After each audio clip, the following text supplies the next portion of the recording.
Hi, we are doing series of video lectures on digital communication. We have started with module 3 digital modulation techniques. Today we're going to pick up second topic, that is FSK. FSK stands for frequency shift keying. So here the carrier signal will change its frequency according to the message signal amplitude. Okay, so there will be change in the frequency of carrier signal based on the amplitude of message signal.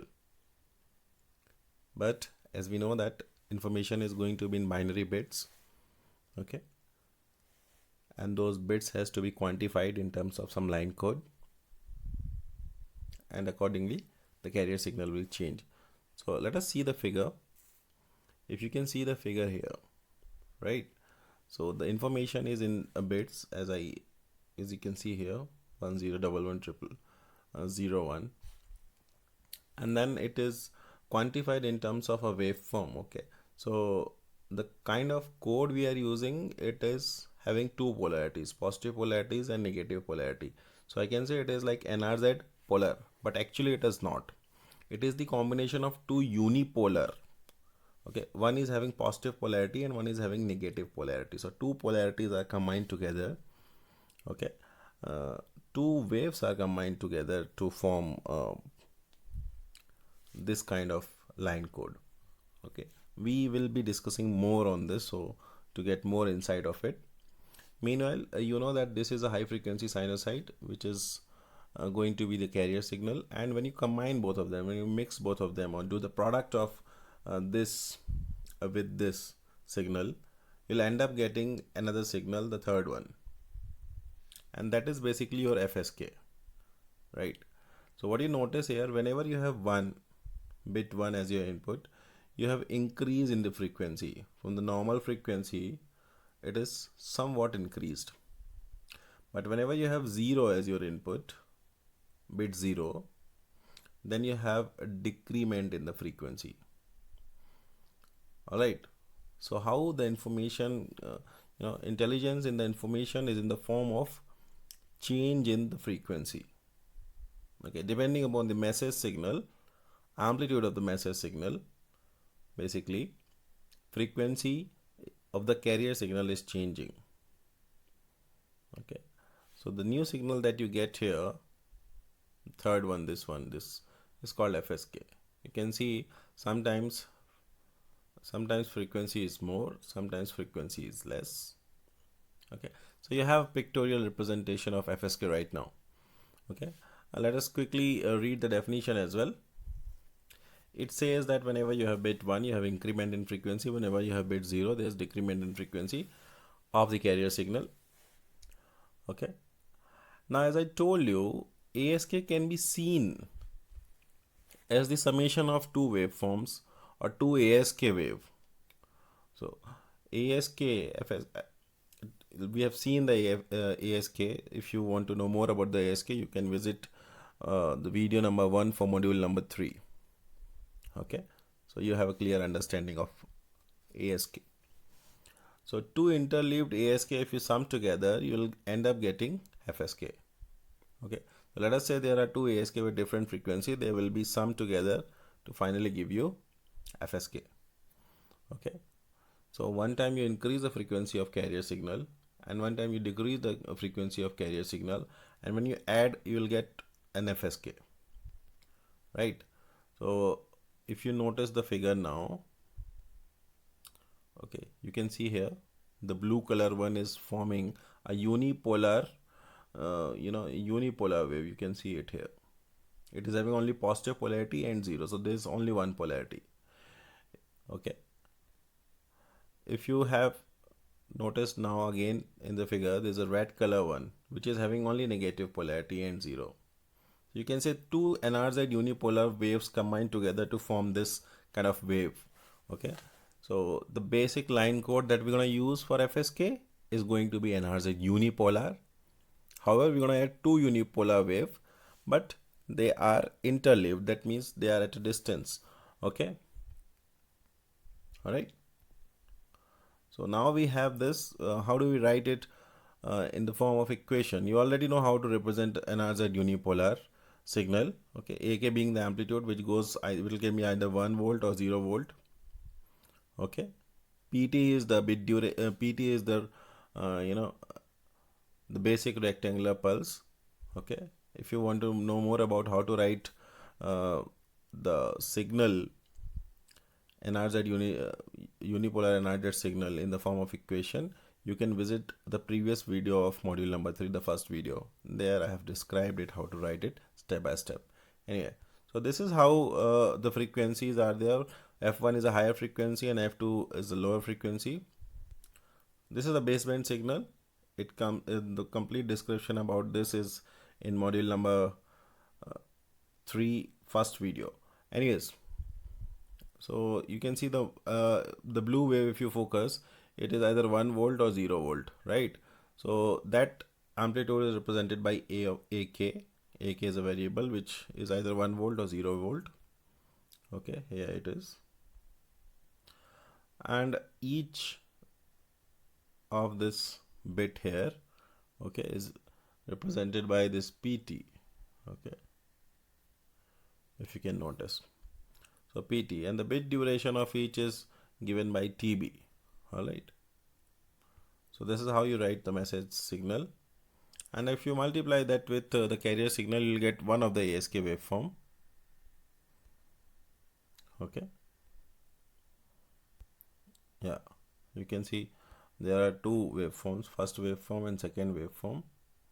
If this is the first waveform, subtract 1 minus 0, okay, or 0 minus 1, okay, you'll get another minus. Okay, so 1 minus 1, if you do, if you can see here, AK minus 1 is there. So 1 minus 1, you'll end up getting 0. 0 minus 1, you'll get minus 1. And if AK is 1, so 1 minus 1, again you'll get 0, 0, like that. I hope you have understood what I'm trying to say. So this is the pictorial representation as well as writing equation, writing waveform in equation form. So, okay. As in ASK, we're going to divide the overall topic of FSK in 5 parts and we'll discuss them one by one. Okay, so let us go there. So these are the 5 topics that we discussed for ASK as well. The first one is signal space representation of FSK, where we're going to find out how many basis functions are really required to represent FSK in a signal space diagram. And then once we have the number of basis function, we can design a transmitter for FSK. Transmitter is also known as generator. For your information, FSK generation or FSK transmission remains the same thing. Then followed by that, we have FSK receiver or the detector. Okay, again it remains same. The probability of error for FS, so the signal received might have some error. We need to figure out what is the probability of error. And then finally the representation of FSK in frequency domain to find out its power spectral density. These 5 topics we'll discuss one by one. Okay. Okay, so just now we have found out how an FSK looks like. Either if there's bit 1 which is increase in frequency, bit 0 decrease in frequency. So this is how a regular FSK looks like. Okay, we need to figure it out. Now for representing bit 1 we'll have one frequency, for representing bit 0 we'll have another frequency. Both are carrier signal, one with higher frequency, one with lower frequency, because originally there was a carrier signal whose frequency is changed now to 2 different frequencies. One is the increment in frequency, one is a decrement of frequency. So we're going to take the same carrier signal cos 2 pi FCT, but one with frequency F1, another with frequency F2. So let us say if I represent bit 1 with frequency F1, then bit 0 will be represented by frequency F2. Overall, it is a cosine waveform. Okay. So this point to be noted that we are using the line code that we are using is NRZ unipolar.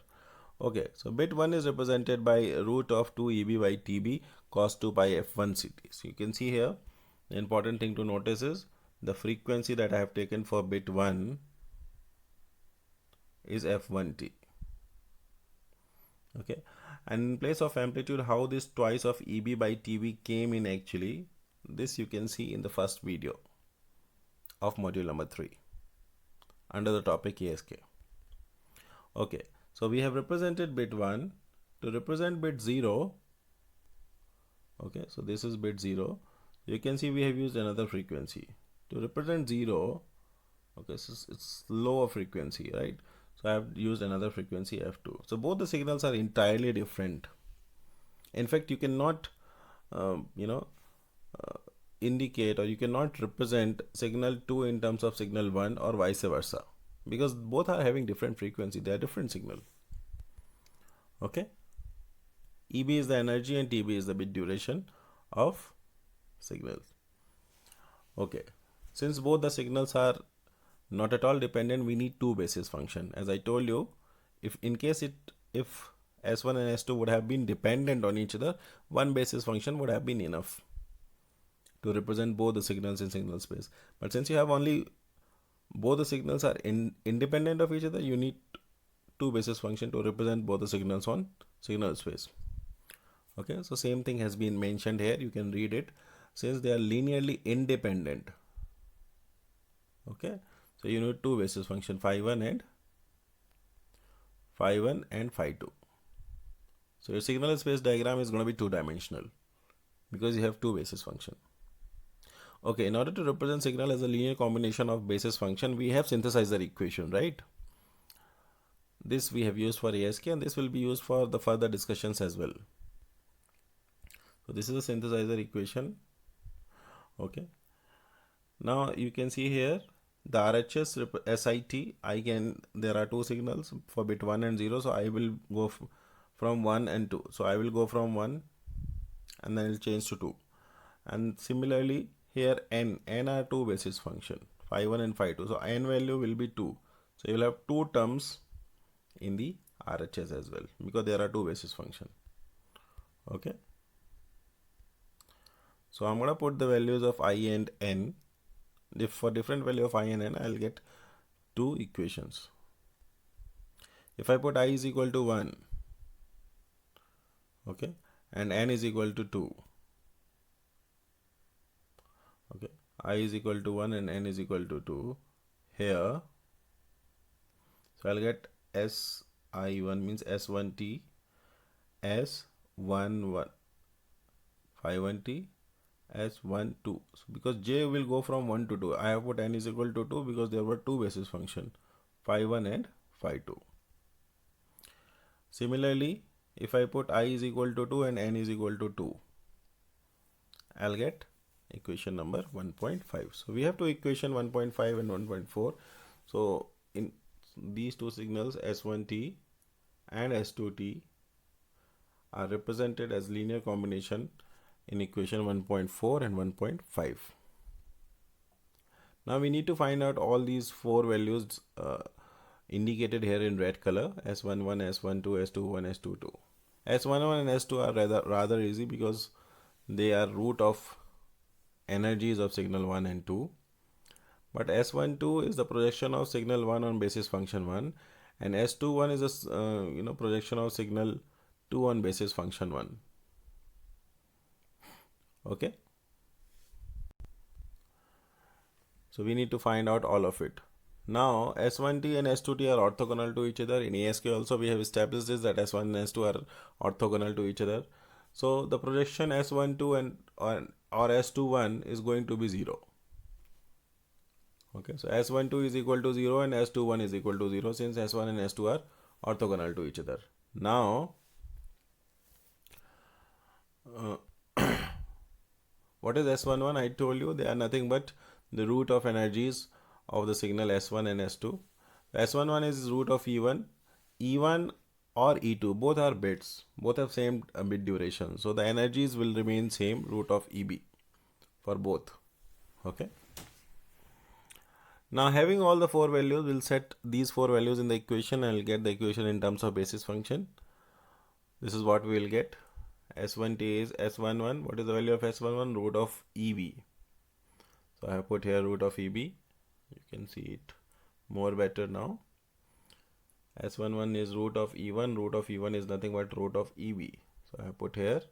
While S12 and S22 are 0. So putting all those values here in this equation, we'll end up getting this here. S1T and S2T. Okay. Now these S11, this, if you notice here, these S11, S12, S21 and S22, they are nothing but the coordinates which will help you to locate the point in the signal space diagram. Now your signal space diagram or the constellation diagram is going to be two-dimensional because of the presence of two basis function phi 1t and phi 2t. Okay, you can see the coordinate for signal 1 is root of EB and 0, and the coordinate for signal S2t is root of 0 and root of EB. So accordingly we're going to make the signal space diagram. It is going to be two-dimensional, as you can see here. Phi 1t and phi 2t represents two dimension. Okay, and if you see here, what are the coordinates? Root of EB and 0. Root of EB and 0. So we got the coordinates for signal S1. We have put it here. Okay. Signal S2, what are the coordinates? 0 and root EB for S2. So 0 and root EB we have put for S2. Now they are both orthogonal to each other. Okay. S1t and S2t are orthogonal to each other. That's why we have made a 90-degree separation between them. Now since we have the constellation diagram, we can make the use of it and do the transmitter. So FSK transmitter or generator. Mention, you can also write it down it as generator. So we have the equations. We need two basis functions. Okay, we have two basis function basically. So we need two multipliers. Okay, you can see here two multipliers. One is phi 1t, another is phi 2t. The coordinates that you have,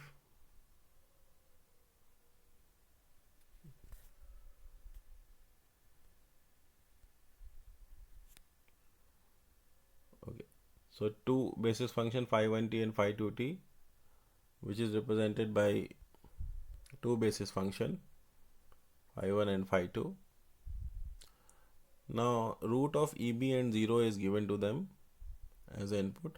So if root of EB and 0 multiplied with phi 1t and phi 2t will give you S1t. Other way around, if the logic changes, 0 and root of EB, 0 gets multiplied with phi 1t. See, there is a typo error here again. It has to be phi 1t. Okay, not phi 2t, phi 1t. Okay, so accordingly we will get S1t or S2t. Now you have to go for FSK receiver. So whatever signal we are transmitting, it might get corrupted by any multiple kind of noise, and the kind of noise we use for analysis is going to be AWGN noise, additive white Gaussian noise. Okay, you know the properties. We have also discussed the properties in video number 1 of this module. But again, just to remind you, a white noise is something which is having flat paraspectral density of N0 by 2 and which is having Gaussian distribution, and the mean of white noise is 0. Okay. So the message received at the receiver might be corrupted by the noise, but the kind of noise that we are using here is AWGN, additive white Gaussian noise. As you can see, it is having 0 mean, one of the characteristics of AWGN, and it is having power spectral density of N0 by 2. The variance is also N0 by 2. We represent this noise as WT. So noise coupled with the signal coupled with the noise is what is actually received in the receiver. So X, let us say that received signal is given by X of t. Okay.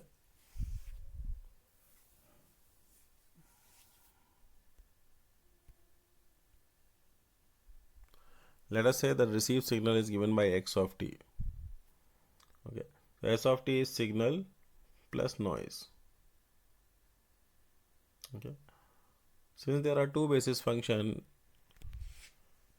okay, we need two correlators in the correlation receiver. The kind of receiver that we're gonna use for receiving here is correlation receiver. The same receiver we have used in ASK. Correlation receiver consists of n correlators depending upon basis function. If there are two basis function, you might need two correlators. Okay, correlators are arrangement where multiplier is coupled with an integrator. So two basis functions required two correlators. Okay, there are two basis function. The input is going to be x of t. So we have two multipliers and we need two integrators also. A set of multiplier with an integrator is called correlator. Two set means two correlators. So we need to have two correlators. This combination is called correlator. So correlator 1 and this is correlator 2. The output of correlator 1 is x1, the output of correlator 2 is x2. Okay. We'll sum these outputs x1 and x2 to get another random variable L.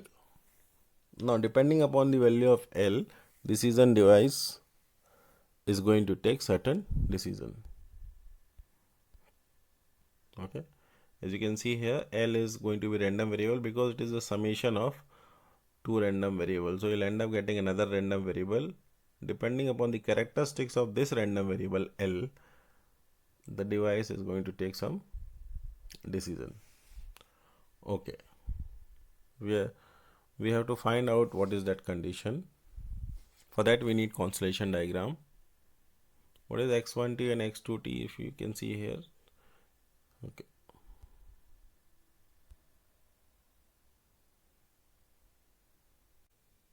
from the figure you can easily make out what is x1 and x2. I'm going to write it. You can see x1 is a multiplier followed by integrator, xt and x51t is getting multiplied, pretty much like we have done in ASK. So I'm going to write x1 and x2 straightforward. So this is how you will get x1 and x2. Okay, so we need to find out this in terms of signals, and x1 in terms of signal and noise, and x2 in terms of signal and noise, and finally we have to do the sum of it. So x1 minus x2 is going to give you L. The ultimate idea here is to find out L and then the characteristics of L. Okay, mean, variance, PDF, which will help us in getting the value of probability of error of FSK receiver. Okay, so here the decision rule is going to be such that if x1 is greater than x2, then decision will be made in favor of bit 1. If x2 is greater than x1, then decision will be made in favor of bit 0.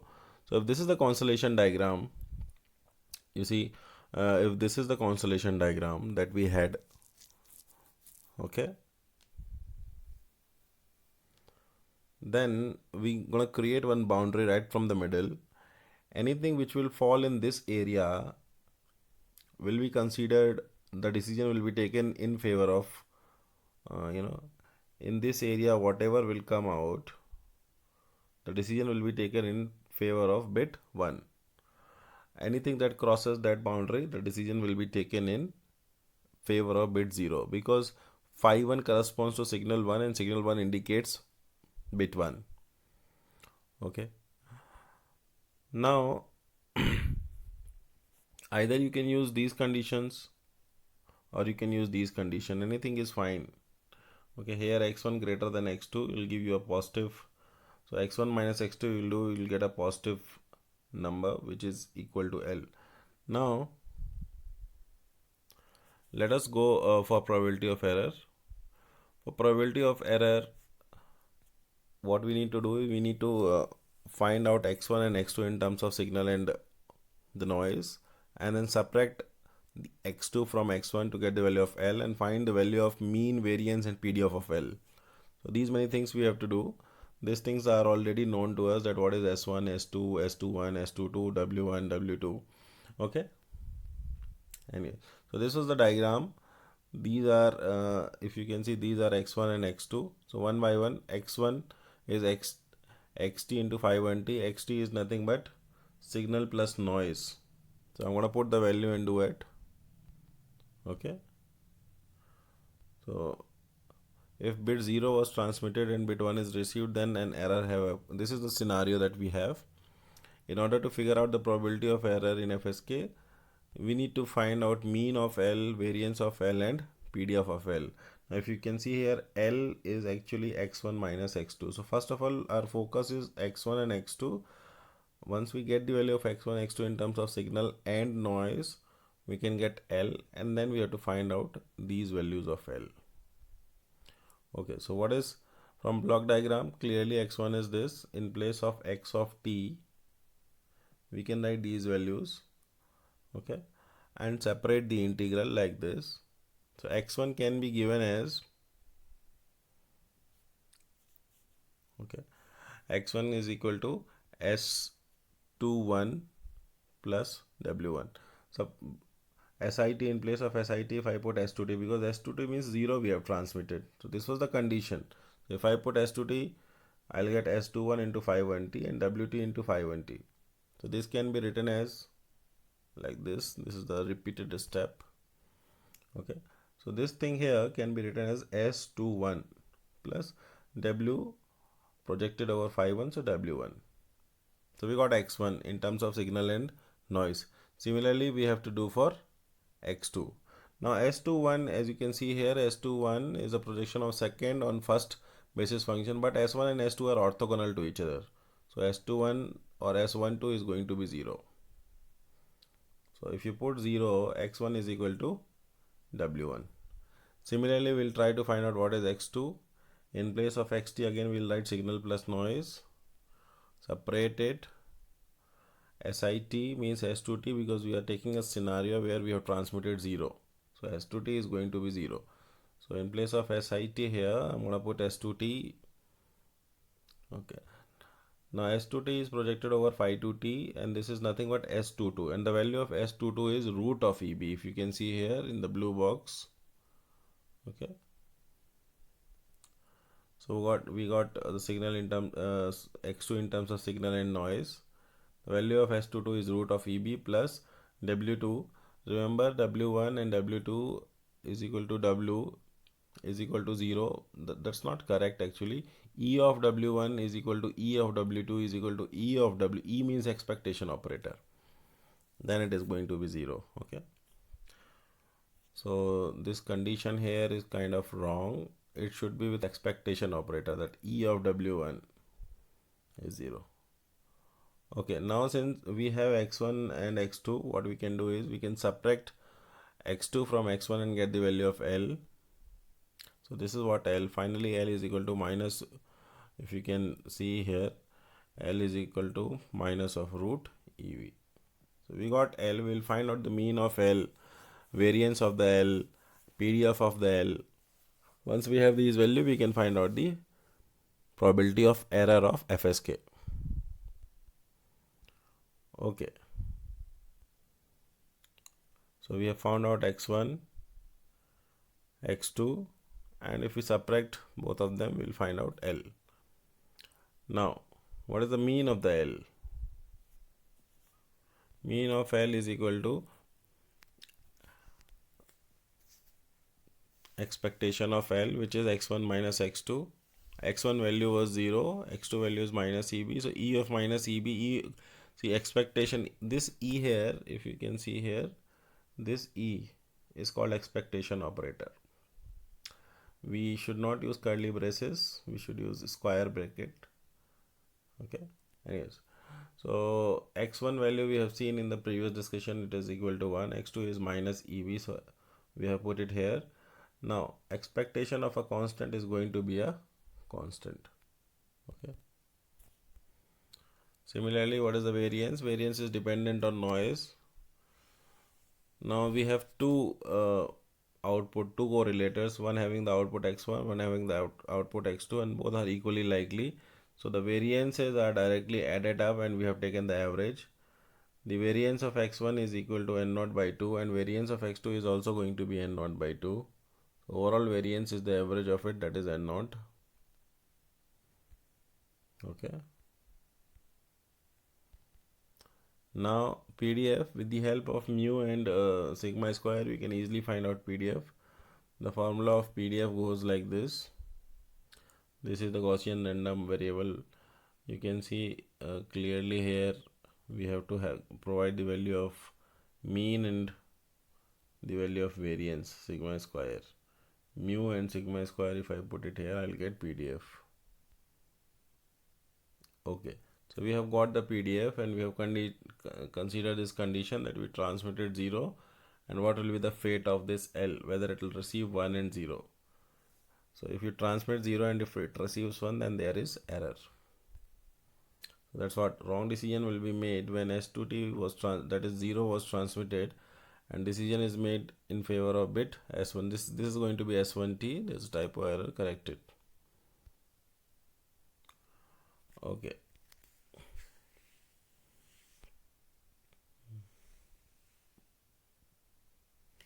Now this can be represented in terms of simple probability, that probability of error for 0 is equal to this much when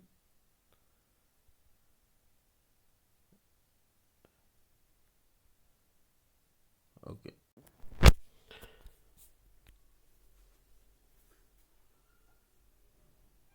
Now we have the PDF. We just take the area of this PDF to find out probability of error. So we have just integrated it between 0 to infinity, because we transmitted 0 and want to receive 1. For 1 in constellation diagram, it should be greater than 0. Alright. So let us do that. Let us go ahead. Okay. So we'll put the value. Every time we have seen finding probability of error, we compared it with Q function. So this is the Q function that you have. Okay. Now if you notice, they have something in common, something not. We want to represent this probability of error function in terms of operator dz. So we're going to compare the limits, and we're going to compare the operator, and finally we'll convert this complete dl into dz. Okay. So we're going to compare it and put the values. This is a simple mathematics. Hope you can understand. The L limit of L goes from 0 to infinity. So accordingly, you will put L is equal to 0 and infinity here, and then you will get different values of Z, as you can see here. Okay. So we'll go to the next slide and see to it. Using all these equations, finally, the probability of error of transmitting 0 and receiving 1 will be given like this. Okay. Now you can see instead of L, we have dz operator, and the limit has changed from 0 to infinity, from to root of EB by n naught to infinity. Okay. Now again, if I put here, if I cancel this and not and this and not here, I'll end up getting finally this as my equation. Again, I'll compare this with the Q function. Okay, you can see here 1 by root 2 pi and 1 by root 2 pi. Also the operator is same dz. The only difference is in limit. Here it is Q, so here you have Q as limit. Here you have root of EB by n naught. So the Q function will be in terms of root of EB by n naught. So I can represent equation 4.14 in terms of Q function like this. Can you see here? Okay. So this is the probability of transmitting 0 and receiving 1. Then what is the probability of transmitting 1 and receiving 0? Equally likely. So the probability will remain same. Okay. And average probability, you add them and divide by 2. So that becomes the average probability, which is going to be the same. Okay. So this is the probability of error of FSK. Now the last thing that is pending in FSK is power spectral density. Okay. So let us see that power spectral density. Power spectral density of FSK is basically, we have seen in the introduction part of FSK in the same video that if you start the video, you've seen that FSK is actually the combination of two ASK. And the first video of module number 3, we have discussed the power spectral density of FSK. ASK. So I'm going to take the same power spectral density of ASK, add it or make it twice, double of it, and then we get it the power spectral density of FSK. So I've written it clearly that FSK can be viewed as a summation of power spectral density of 2 ASK, right? So 2 ASK joined together to give you the power spectral density of FSK. Okay. So the same thing in a different way I have conveyed here. You can suit whatever suitable. So in the previous video, the first video of module number 3, the power spectral density of ASK is given by this. Okay, so what I have added here, this was the power spectral density of single ASK. There was a sinc function and one impulse function. So now you have two impulse function and two sinc functions.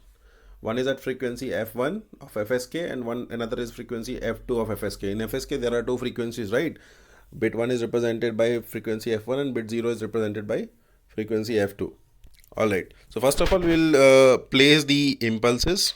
So one impulse is at frequency f1, another impulse is at frequency f2. They have their amplitude. Amplitude is EB 2 TB into 4 here, so 8 TB. So EB by 8 TB, and you have impulse at f1 and impulse at f2. After that you have one sinc function at f1, sinc is square basically, and similarly sinc is square at f2. So we're gonna place first sinc function at f1 and second sinc function at f2. Okay, their zero crossings are depicted.